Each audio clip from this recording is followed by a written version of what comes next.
Salut les furieux! Eh bien, je suis très content de vous retrouver aujourd'hui une fois de plus pour une nouvelle vidéo. Une vidéo consacrée au FPV et consacrée surtout à notre nouveau partenariat. En effet, ces dernières semaines, vous avez vu que je vous ai présenté quelques drones de la marque Diaton. Et oui, voilà, on a réussi à avoir un petit partenariat avec la marque Diaton, mais également avec l'ensemble du matériel Mamba. Je vous avais présenté dernièrement le Diaton L4 Long Range en 4 pouces, bien évidemment, hein, la saga de l'été avec le F5 Roma V2. Diaton a dans sa gamme quelques appareils freestyle allant du plus petit, le F1, jusqu'au 5 pouces, le F5, mais également des appareils long range, le L4, le L5. Moi, ce qui m'intéressait ici, c'est finalement d'avoir pas trop grand, mais toujours en freestyle. Et on va avoir la chance de découvrir aujourd'hui le Roma F4. Alors, autant dire que celui-là, je l'attendais avec impatience, vu le plaisir que je prends en ce moment à voler avec mon F5. Alors, je vais pas vous mentir, il n'est pas encore arrivé. Il sera dans la boîte normalement demain, mais j'ai décidé que cette vidéo, je la ferai vraiment dans l'ordre.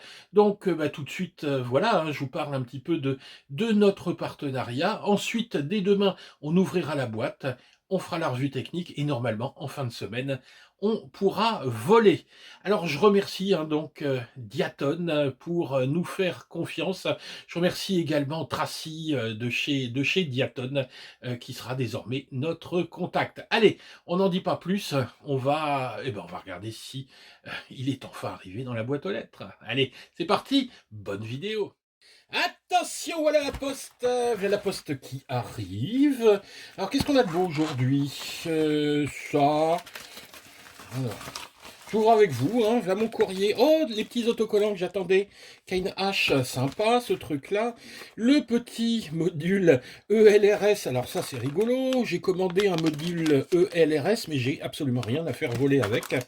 Ça attendra. Faudra que je trouve un récepteur qui convienne. Parce que j'avais prévu un truc et puis c'est tombé à l'eau. On va garder le module. Non, ce qui nous intéresse, je vous embête pas plus avec ça. Ce qui nous intéresse, c'est cette boîte. Non. Ce paquet bien emballé. Alors, bon, vous doutez ce que c'est. Forcément, vous avez regardé le début de la vidéo. Oh, je cache. J'ai oublié de retirer mon adresse. Hein, pour pas que vous veniez m'attaquer. Alors, hop. Voyons un petit peu ce qu'il y a là-dedans. Tac. Alors, un paquet qui a mis... alors, j'ai eu de la chance parce que la commande a été faite avant les vacances en Chine. Ça a mis 8 jours. Je suis même étonné que ça arrive aujourd'hui. Ça a été super rapide. Donc, je suis passé directement par Diaton. Donc, ça a été fast.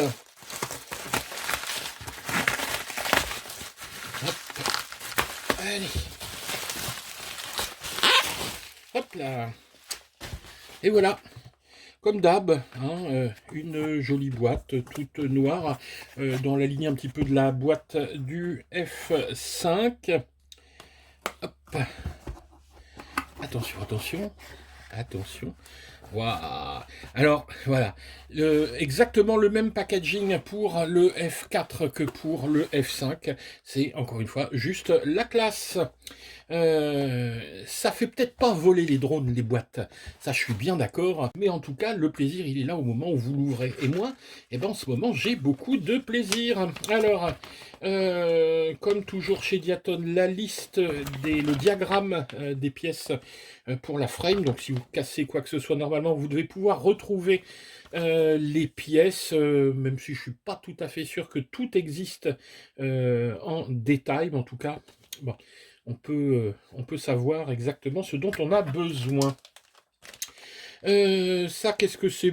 Comme sur le F5, de quoi installer le récepteur. Donc moi, ce sera un TBS Crossfire.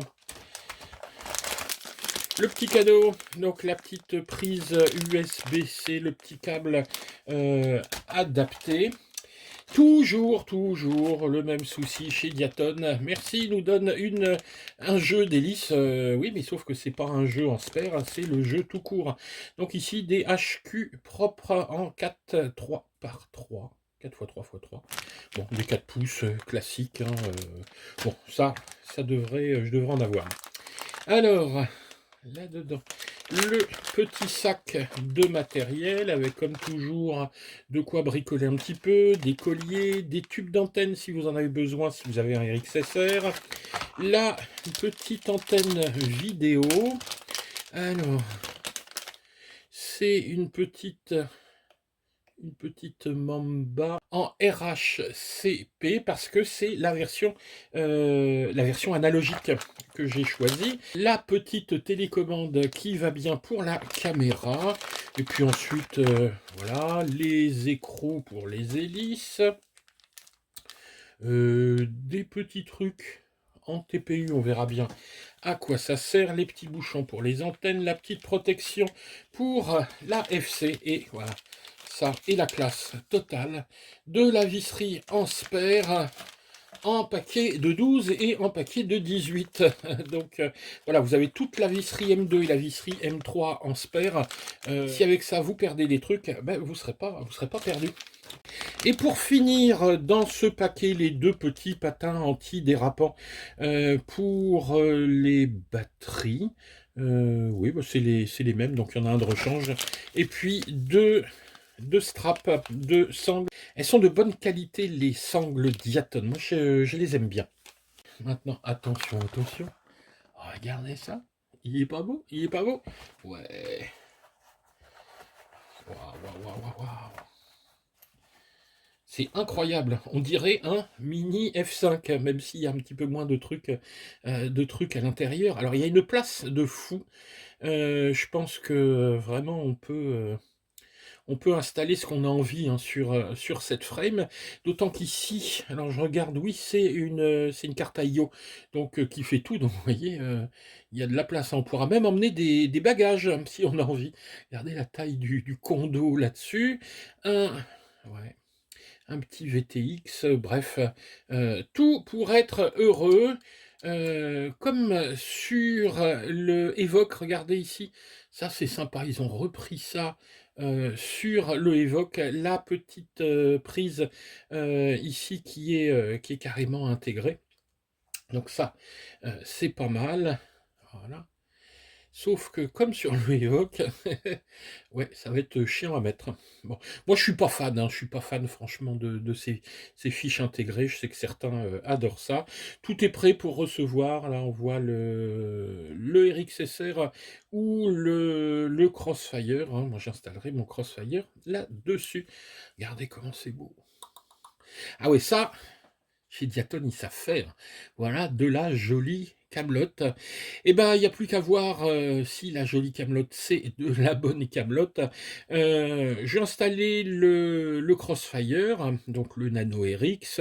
Je vais mettre tout ça en état de vol. Je vais faire je vais checker un petit peu hein, tous les composants. Puis on se retrouve rapidement. Donc, vous avez vu l'intro qui a été tournée le dimanche. Là, on est lundi. Je rentre du boulot. Hein, il est 18h30.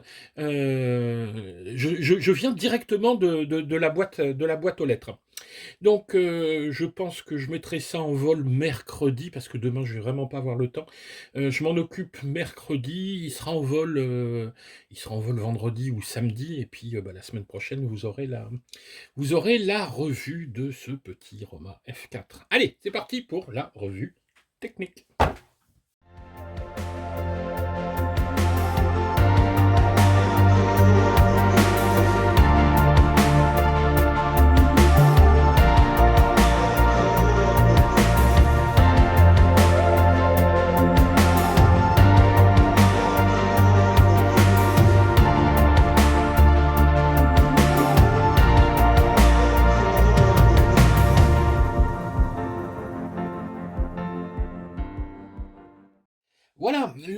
Diaton Roma F4 est enfin en ordre de vol.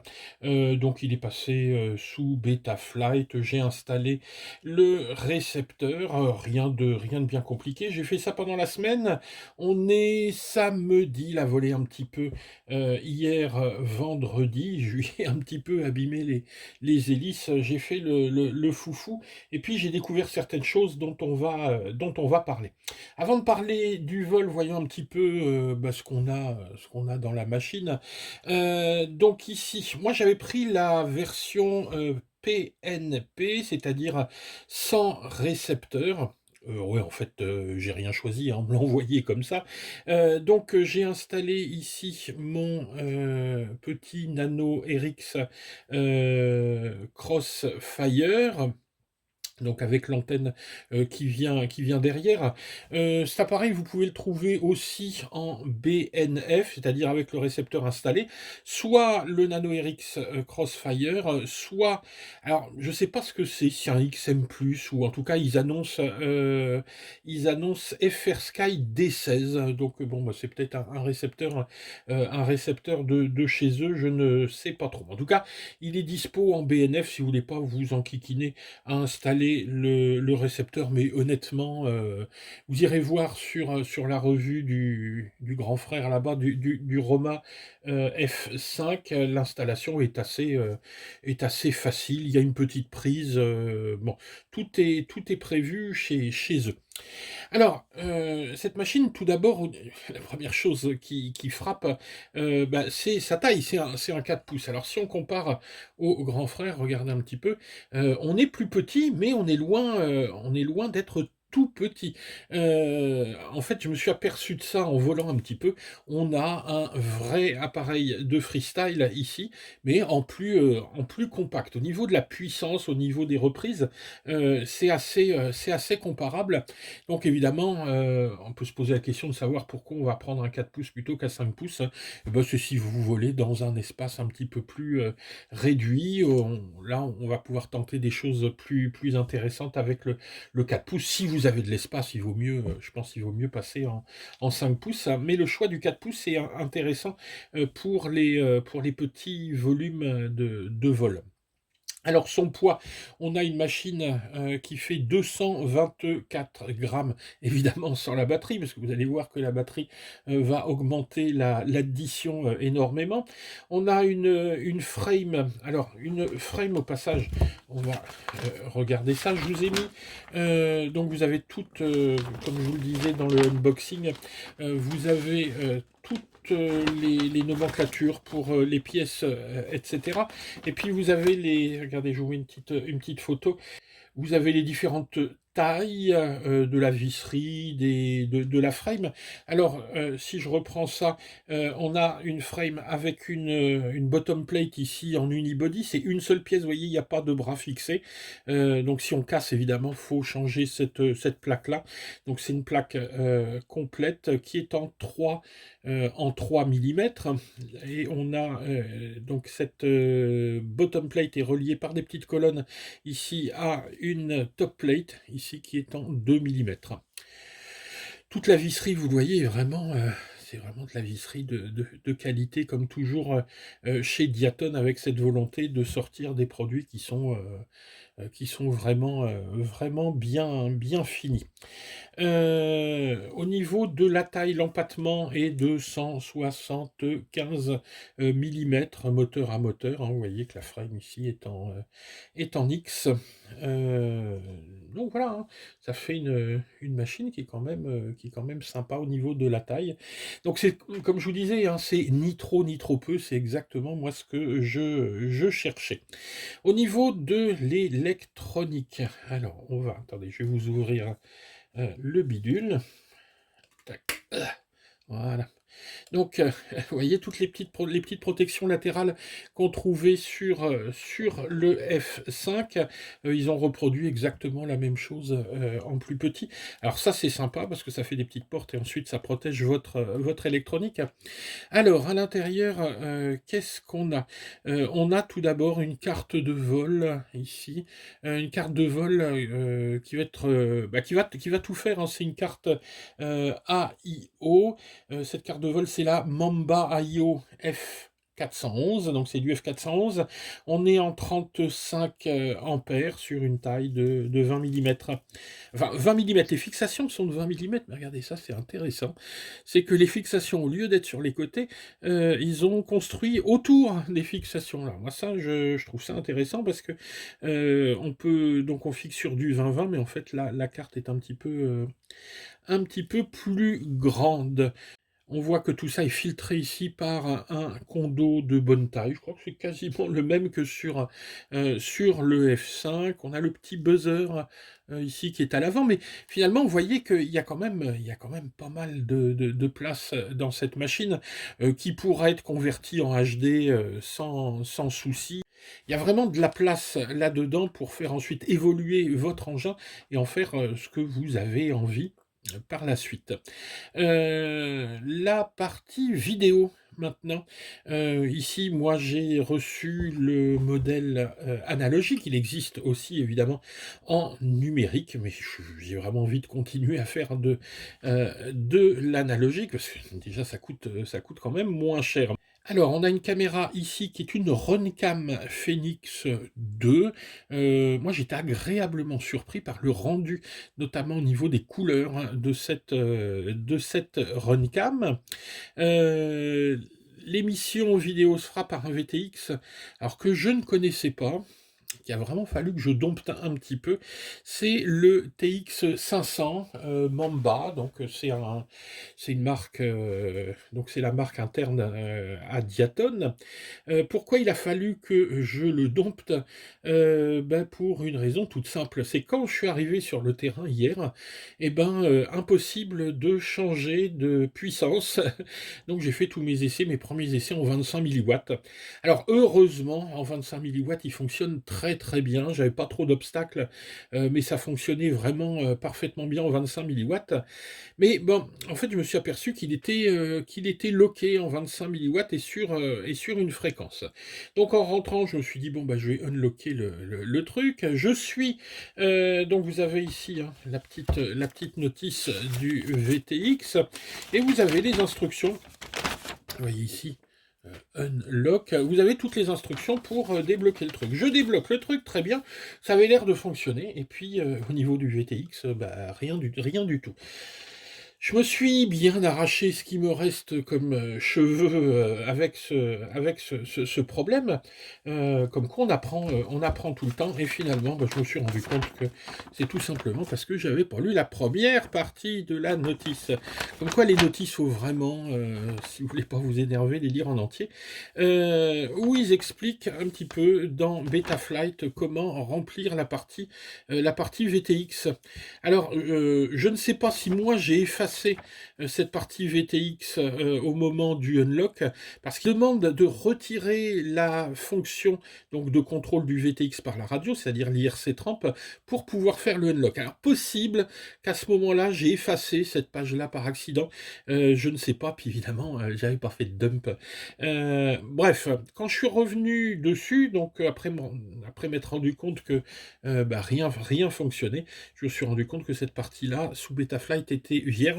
Donc j'ai tout simplement recopié tout ce qui était ici. Je n'avais qu'une case ici de puissance en 25 milliwatts, alors forcément je ne pouvais pas aller plus loin. Donc j'ai tout recopié ici et ça fonctionne nickel.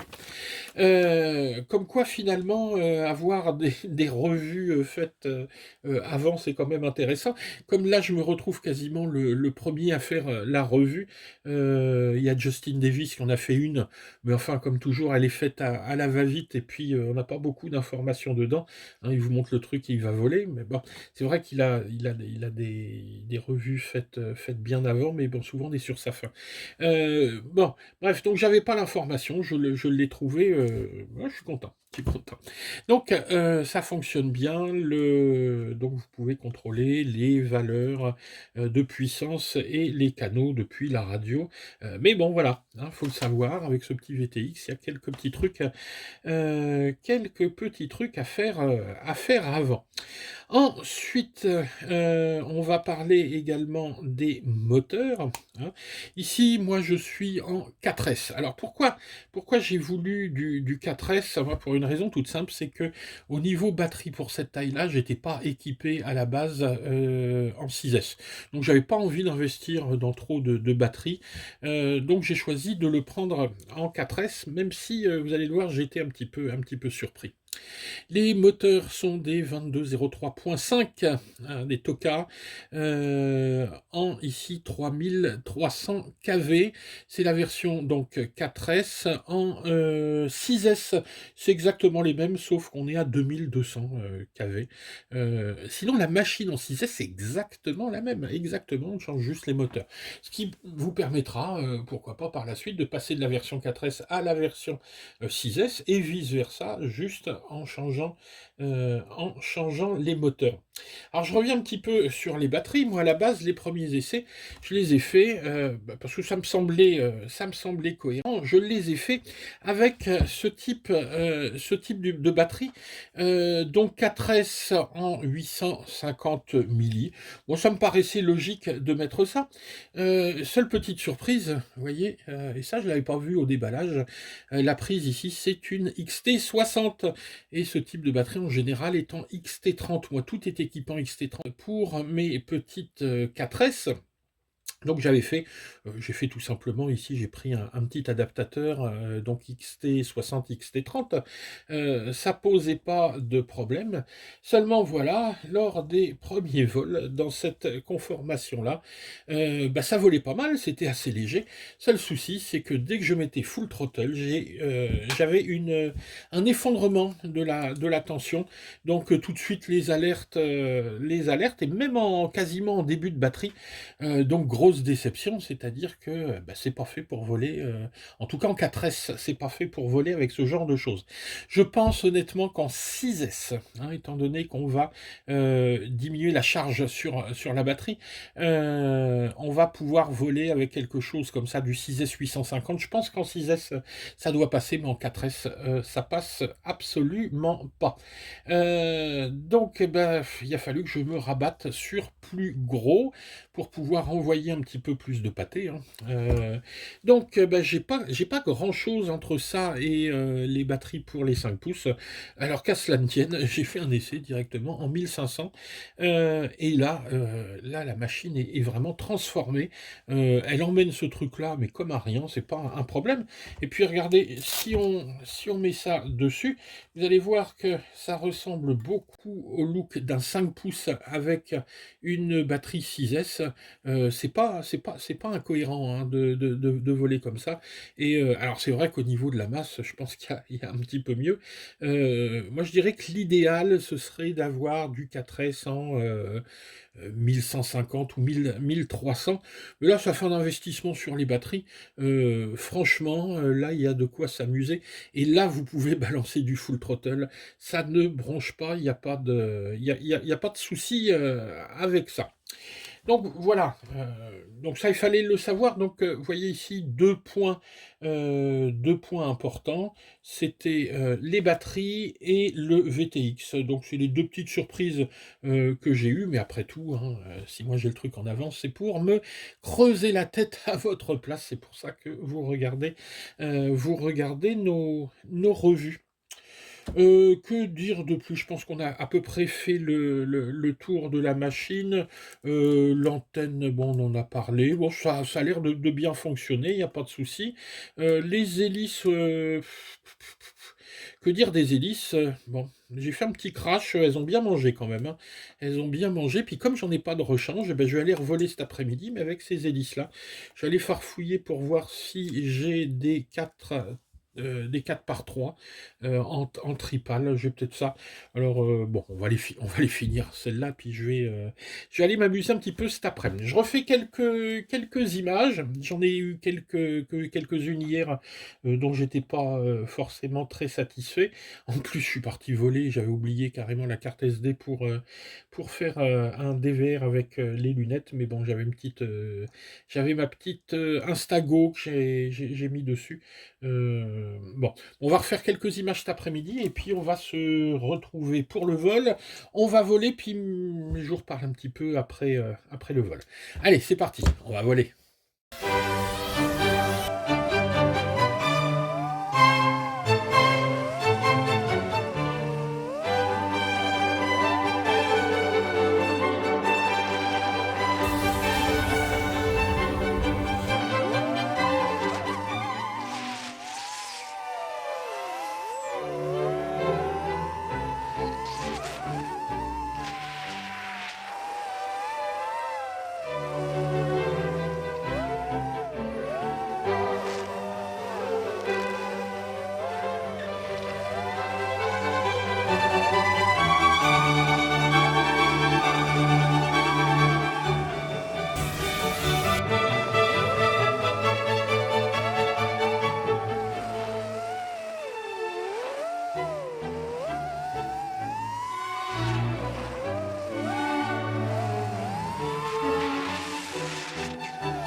Eh bien voilà, c'est confirmé. Vous voyez que en 4S 1500, ça vole vraiment très très bien. On a résolu tous les petits problèmes de baisse de tension. Donc vraiment, le choix en 4S est celui-là. On retrouvera évidemment des choix à faire pour la version 6S. Là, je pense que le 850 devrait convenir et on devrait avoir assez de puissance vu que le KV des moteurs sera beaucoup plus faible. Eh ben, écoutez, voilà, ce Roma F4, c'est une super machine qui vient en complément d'un 5 pouces pour des espaces un petit peu plus réduits, mais vraiment, le plaisir avec cette machine est complet et en plus, elle a un charme fou. Et bien, si la vidéo vous a plu, vous n'hésitez pas, comme d'habitude, vous mettez un petit pouce vers le haut. Pensez à vous abonner et à passer par nos liens si vous faites quelques achats en Chine. Et bien, on se retrouve pour de nouvelles aventures. La suite sera normalement voiture. Allez, ciao les gars!